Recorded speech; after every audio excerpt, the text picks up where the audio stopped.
Boss లో common audience ని తీసుకోవడం అయితే జరుగుతూ ఉంది. ఎంతమంది అప్లై చేశారు, ఎంతమంది వరకు ప్రాసెస్ జరిగింది, అసలు ఎవరు సెలెక్ట్ అయ్యారు, ఇంకా సెలెక్ట్ అయ్యారా లేదని మొత్తం మాట్లాడుకున్నాం. నాకు తెలిసి 4 మెంబర్స్ అయితే సెలెక్ట్ అయ్యారు. ఆ 4 మెంబర్స్ ఎవరు, వాళ్ళు ఎక్కడి నుంచి వచ్చారు, వాళ్ళ కేటగిరీ ఏంటి, వాళ్ళ బ్యాక్గ్రౌండ్ ఏంటి, వాళ్ళు రిచ్చా, పూరా, మిడిల్ క్లాసా, లేకపోతే వాళ్ళు కంటెంట్ ఉన్న ఇన్ఫ్లుయెన్సర్లా, కంటెంట్ ఉన్న యూట్యూబర్సా, లేకపోతే సెలబ్రిటీ బ్యాక్గ్రౌండ్ నుంచి అదే మనం అంటాం కదా, వన్స్ రిటైర్డ్ అయిపోయిన ఓల్డ్, మనం ఏదైతే ఎక్స్ అంటాం కదా, ఎక్స్ టైప్ ఆఫ్ కంటెస్టెంట్స్ లా, లేకపోతే కామన్ మ్యాన్స్ అనేది మొత్తం ఈ వీడియోలో అయితే మాట్లాడుకున్నాం. కొత్త వాళ్ళు ఎవరైనా ఈ వీడియో చూస్తూ ఉంటే లైక్ చేసుకోండి, అండ్ కొత్త వాళ్ళు మన ఛానల్ సబ్స్క్రైబ్ బటన్ ఆన్ చేసి పెట్టుకోండి, అండ్ ఫర్దర్గా నెక్స్ట్ వీడియోస్ కోసం బెల్ ఐకాన్ ఆన్లో పెట్టుకోండి, నోటిఫికేషన్ అయితే పక్కా వస్తాయి. అండ్ వీడియోలకైతే వెళ్ళిపోదాం. Hey guys, welcome back to our channel. This is Mokshith alias పండు. యాక్చువల్గా మనం బిగ్ బాస్ సెలెక్ట్ చేయడానికి 9 మెంబర్స్ రీజన్ ఏంటంటే, ఒక స్ట్రాటజీ, ఈ కామన్ మ్యాన్స్. ఎందుకు 9 కామన్ మ్యాన్స్, 9 కంటెస్టెంట్స్ని తీసుకుంటున్నారు సెలబ్రిటీస్ అంటే, 9th సీజన్ కాబట్టి నవరత్నాలు అది కాదు. మనకి ఎందుకు 9 మెంబర్స్ని తీసుకొని ఆ 9 మెంబర్స్కి ప్రాసెస్ అంతా 1 మంత్ ముందు ఎందుకు పెడతా ఉన్నారు, అసలు ఏంటి ఈ స్ట్రాటజీ ఏంటి, కామన్ మ్యాన్స్ని తీసుకోవడం ఏంటి, కామన్ మ్యాన్స్ పెట్టుకుంటే అసలు బిగ్ బాస్ హిట్ అవుతుందా లేదా అని చెప్పేసి చాలా మందికి డౌట్ రావచ్చు. బట్ కామన్ మ్యాన్స్ని తీసుకుంటేనే హిట్ అవుతుంది. ఎందుకంటే కామన్ మ్యాన్ అయిన పల్లవి ప్రశాంత్ విన్ అవ్వలేదా, కామన్ మ్యాన్ నుంచి వచ్చిన చాలా మంది కామన్ మ్యాన్స్ సెలబ్రిటీలు అవ్వలేదా, ఇప్పుడు జరుగుతూ ఉన్న సెలబ్రిటీస్ అందరూ, ఇప్పుడు ఏదైతే ఫేమ్తో ఉన్న సెలబ్రిటీస్ అందరూ ఒకప్పుడు కామన్ మ్యాన్స్ కాదా అని చెప్పేసి మీ అందరికైతే గుర్తు చేస్తా ఉన్నా. ఏం లేదు, కామన్ మ్యాన్స్ ఆల్రెడీ ఇంటర్వ్యూస్ అయిపోతా ఉన్నాయి, అప్లై చేసిన వాళ్ళకి అయితే కంటెంట్ రిజెక్ట్లు అవుతా ఉన్నాయి, కొంతమంది సెలెక్ట్ అవుతా ఉన్నారు, కొంతమంది సెలెక్ట్ అయిన వాళ్ళకి ఫేక్ ఐడీస్ నుంచి కాల్స్ రావడం, డబ్బులు కట్టండి, అది ఇవ్వండి, ఇది ఇవ్వండి అని చెప్పేసి. మీరు ఏదైతే నమ్మొద్దు, ఫేక్ ఫ్రాడ్ కాల్స్ని అయితే అవాయిడ్ చేయండి. మీకు మెసేజ్ చేసిన, డబ్బులు అడిగిన, కాల్ చేసి మీరు సెలెక్ట్ అయ్యారు, 10 డేస్లో ఇక్కడ రండి, ఆ ప్లేస్కి రండి, ఈ ప్లేస్కి రండి అంటే ఎటువంటి స్కామ్ అయితే నమ్మొద్దు. బిగ్ బాస్ మీకు అఫీషియల్గా ఒక నోటీస్ అయితే పంపుతుంది, ఒక మెయిల్ పంపుతుంది, ఒక పోస్ట్ కానీ అట్లా అయితే పంపుతుంది, కానీ డబ్బులు అయితే అడగదు, మెసేజ్లు అయితే చేయదు. మీరు ఇది మాత్రం గుర్తుపెట్టుకొని అప్లై చేసిన వాళ్ళు జాగ్రత్తగా ఉండండి. అసలు వీడియోలోకి వెళ్ళే ముందు ఆ 4 మెంబర్స్ ఎవరు సెలెక్ట్ అయ్యారు, మీరు తమ్నైల్లో చూసినట్టు నాకు తెలిసినంత 4 కేటగిరీస్ నుంచి అయితే సెలెక్ట్ అయ్యారు. ఒకరు ఫార్మర్ నుంచి, ఒకరు మన ఆటో డ్రైవర్ నుంచి, ఒకరు లారీ డ్రైవర్ నుంచి, ఒకరు నర్స్ నుంచి.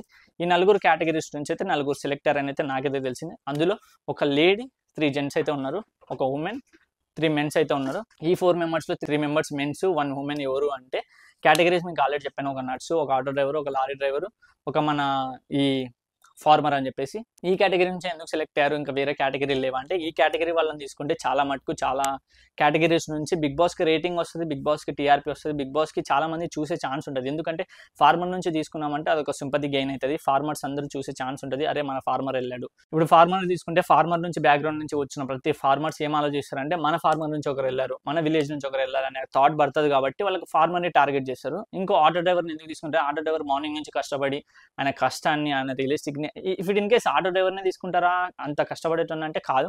ఆటో డ్రైవర్లో కూడా ఒక క్వాలిటీ ఉండాలి, ఎంటర్టైన్మెంట్ ఉండాలి, లేకపోతే ఫర్దర్గా ఆయన రియలిస్టిక్గా, ఆయన బ్యాక్గ్రౌండ్ ఏంటి, ఆయన ఫర్దర్గా ఏం జరుగుతాడు బిగ్ బాస్లో అనేది మొత్తం తెలిసి ఉండాలి. కాబట్టి అట్లాంటి వాళ్ళని మాత్రమే తీసుకుంటారు.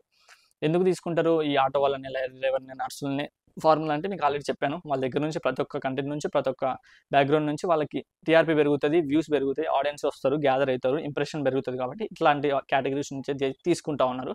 మోస్ట్లీ అందరినీ ఆ కేటగిరీ తీసుకుంటారంటే లేదు, 9 మెంబర్స్ని 9 కేటగిరీస్ నుంచి తీసుకుంటారు. ఒకరిని డాక్టర్ తీసుకోవచ్చు, ఒకరిని నర్సుని తీసుకోవచ్చు, ఒకరు ఫార్మర్ని తీసుకోవచ్చు, ఒక cinema acting X retired actor అయి ఉండొచ్చు, లేకపోతే ఒకరు నార్మల్, చాలా ఉంటాయి, చాలా అంటే చాలా కేటగిరీస్ ఉన్నాయి. అట్లాంటి వాళ్ళని తీసుకోవడం అయితే ఛాన్స్ ఉంది. ఇట్లా 9 కేటగిరీస్ నుంచి అయితే 9 మెంబర్స్ని అయితే తీసుకుంటారు. ఇట్లా ప్రస్తుతానికి అయితే 4 కేటగిరీస్ నుంచి 4 మెంబర్స్ అయితే సెలెక్ట్ అయిపోయారు. ఒకరు ఫార్మర్, ఒకరు నర్సు, ఒక ఆటో డ్రైవర్, ఒక లారీ డ్రైవర్. వాళ్ళ దగ్గర నుంచి కంటెంట్ కూడా మంచిగా ఉంటుందని అయితే నేను ఎక్స్పెక్ట్ చేస్తా ఉన్నాను. వాళ్ళ పేర్లు ఏంటి, ఫర్దర్గా వాళ్ళు ఏ బ్యాక్గ్రౌండ్ నుంచి వచ్చారు, అసలు వాళ్ళు ఎట్లా సెలెక్ట్ అయ్యారు, అసలు వాళ్ళ ఊరు ఏంటి అనేది ఫర్దర్గా నెక్స్ట్ వీడియోలో అయితే తెలుసుకుందాం.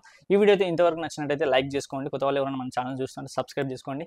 ఇంతవరకు వీడియో చూసినందుకు thank you so much. Me opinion అంటే కింద కామెంట్ చేయండి. ఈ కేటగిరీ వాళ్ళని తీసుకోవడం బెస్టా లేకపోతే వేస్ట్ అని చెప్పేసి. అండ్ ఫర్దర్గా మీరు కూడా ఇంకా లేట్ చేసి ఉంటే అప్లై చేయడం, తొందరగా అయితే అప్లై చేసుకోండి. ఇంకా చాలా ఛాన్సెస్ అయితే ఉన్నాయి, ఇంకా 5 మెంబర్స్ 6 మెంబర్స్ ఛాన్సెస్ ఉన్నాయి. కాబట్టి ఎటువంటి నెగ్లిజెన్స్ అయితే వద్దు, మీరు కూడా అప్లై చేసుకోవచ్చు. మీకు కూడా ఛాన్స్ ఉంది. మీ ఎంటర్టైన్మెంట్, మీ రియలిస్టిక్ని, మీ రియాలిటీని మొత్తం అక్కడ 3 మినిట్స్లో పెట్టేసి మీకు మంచి ఛాన్స్ ఉంది. కాబట్టి ఈ బిగ్ బాస్ సీజన్ 9 అనేది నవరత్నాలుగా మీకు అంకితం. కాబట్టి అప్లై చేసుకోండి. All the best. Thank you so much. ఈ వీడియో ఇంతవరకు చూసినందుకు. నెక్స్ట్ వీడియోలో కలుద్దాం. Bye, take care.